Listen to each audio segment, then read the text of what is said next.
You know, when I think about the really amazing lives in Atlanta, and this is saying a lot, you're always on that list. You were born and raised here. You were one of 16 kids.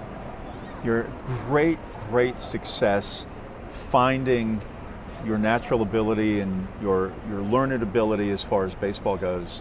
And you have just turned that into a profession and a mark in this community that really is, it's very rare. Well, thank you, Jeff, but I come from a great stock. I think I come from Park and Rec. I come from Florida A&M, where I had Robert Lucas and, of course, Bill Lucas, the first black general manager. So I had Larry Aaron, Hank Aaron's son, who was my coach in college. So I had great aspiration to do great things. You know, they were expecting me to do great things. I was expected to do great things of myself. And having that success in baseball kind of drew me back to what I was taught when I was a young kid, to really serve the community. There's so many legends that float around the city about you, and tell me if this story is true or not, that you did not have enough money to play baseball, but there was an off-duty Atlanta police officer driving a Cadillac that you hit his vehicle with a stone from a long way away, and somehow or other that turned into you playing on a baseball team. Is that a true story, or is that like Paul Bunyan? That is a very true story. And that story happened at an early age, and it allowed me to learn how to really trust adults. You know, I had great parents, but trusting another adult, learning the game of baseball, learning the game about life at such an early age, you know, not having enough money, and not only that, not having a ride to practice. So he provided the ride, he provided the fees to pay for me to play, he bought my first glove, my first bat, and that kind of led me to being the giver that I am today. So the things that he provided for me and the avenue that he provided for me, it will live with me forever. You know, trying to get kids in the city to play baseball, you know, baseball's been supplanted by football and by basketball. Maybe the key is just trying to get equipment in there and trying to get to the point where kids don't have to pay for stuff. And I know baseball has tried to do that, major league teams around the country, but a better job still needs to be done to turn kids on to what a great game this is. Yes, I think it starts with definitely creating a safe environment.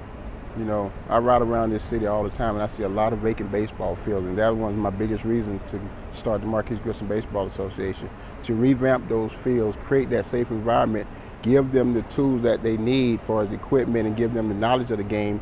And are they willing to learn the game of baseball to get their IQ up, or just to be able to have it to where it's a place where they can go perform and compete a little bit. I know people ask you this question all the time, and I'll ask you too, about trying to get African-American kids in this country to play baseball. Is that going to happen, or is that passé? Where do you stand on that? Well, Jeff, I think they're playing. Especially here in the state of Georgia. And you go around the surrounding 5 or 6 states, Alabama, Louisiana, North Carolina, South Carolina, Tennessee, a lot of African-American kids are playing baseball. But getting that opportunity to get to that next level, to where it's so competitive in travel ball, that's the key, to get them at that level where they can compete against the best, and then get an opportunity to go to that Division I school. And then it even get harder than that, you know, as you go up the chamber trying to get to the major leagues. Do you look at 1995 almost like a lightning strike in your life? I mean, here you are, you're the only native son on that roster. You catch the final ball, the final out. It was such a quick season for you. You weren't here very long, but your impact on that 1995 roster was so great. Sometimes I feel like it's lost and it's not part of the conversation the way that it should be. Well, I tell you what, Jeff, that was, you talking about the reason why we play the game. That's the reason why we play the game. We want to win that world championship.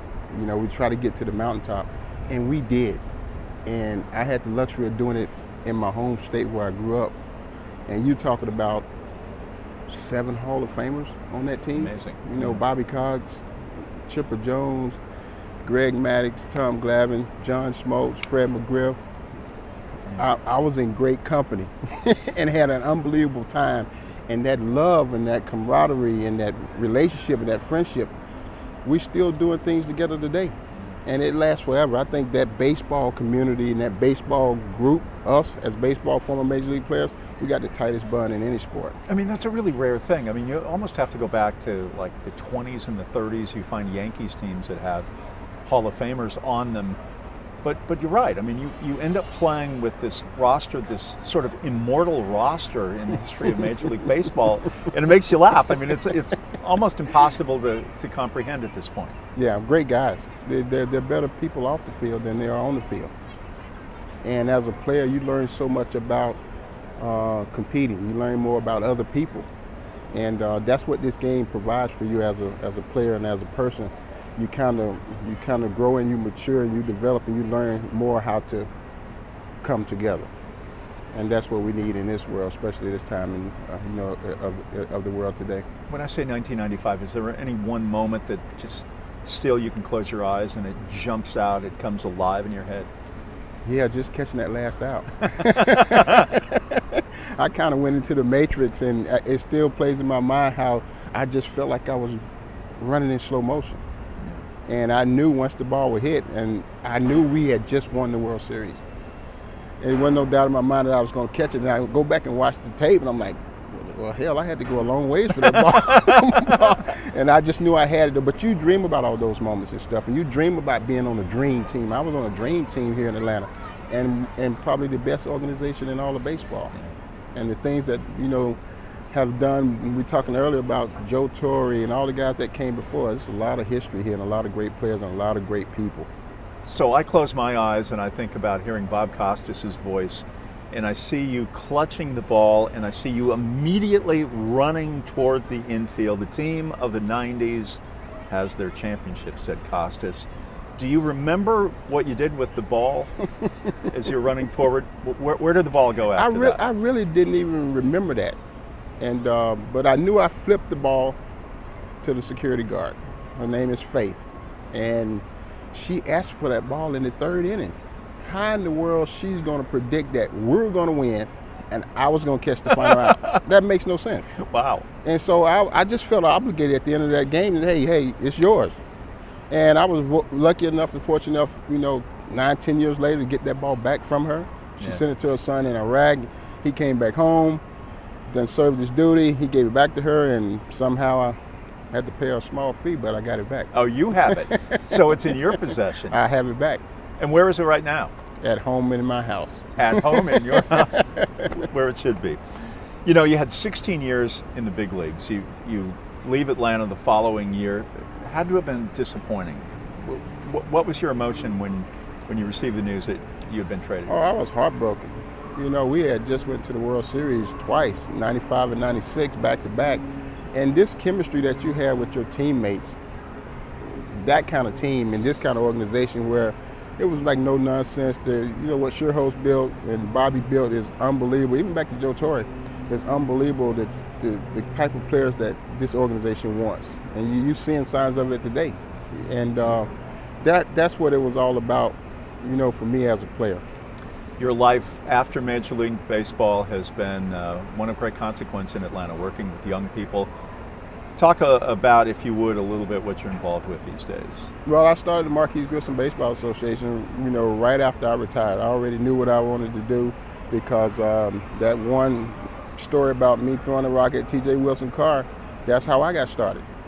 So I want to create that opportunity for every kid that want to play baseball at all different levels, because now there's 3 different tiers of baseball amongst the youth right now. Mm-hmm. And we try to provide that avenue for each one of those kids to learn at whatever level it may be, but get the knowledge of the game, play the game, and try to fall in love with the game and bring more people in this place and put fans in the seats. I think that's what our program does, from the bottom all the way up to the top. And not only that, educate the parents on what the travel ball circuit is all about, and try to get them to graduate from high school and go to college. So we really ain't trying to create no baseball player. We're trying to create a guy that plays baseball, but also can go to college and get his degree. And if you want to go further in baseball, that's fine. But get that education, because it's going to last you a lifetime. Marquis Grissom, thanks. I'm always bitter that you never age. Right back at you, Jeff. No, man.